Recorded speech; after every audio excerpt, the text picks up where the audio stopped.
By the time dawn broke, 5 more were missing. The remaining passengers huddled in silence, fear thick in the air. Captain Alden made a desperate choice. We make for the nearest land.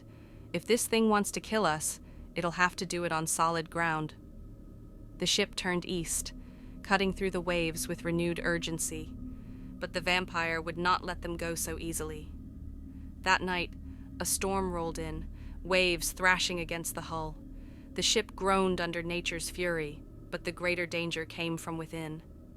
The vampire struck again, this time in full view of the crew. A blur of darkness descended upon them, claws glinting like polished steel. It tore through flesh, its red eyes burning with unnatural hunger. Harker fought with every ounce of strength he had.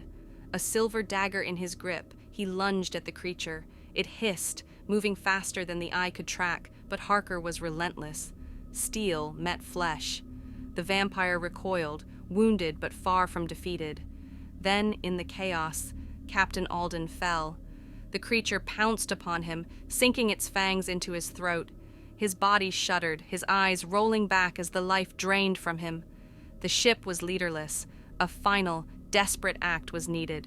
Graves, strong and fearless, took up the captain's blade. "I'll send this thing back to hell!" he roared. With a mighty swing, he drove the sword deep into the vampire's chest. The creature shrieked, but as it fell, its claws raked across Graves's arm. Blood welled, dark and tainted. "Graves!" Harker rushed forward, but it was too late. The vampire's curse had taken root. The storm raged on. The Harbinger drifted into the mist, lost to the world. And as the sun rose, the men stared at Graves in horror. His breath was slow, his skin turned pale, and when he opened his eyes, they gleamed an unnatural red. The vampire was dead, but another had taken its place,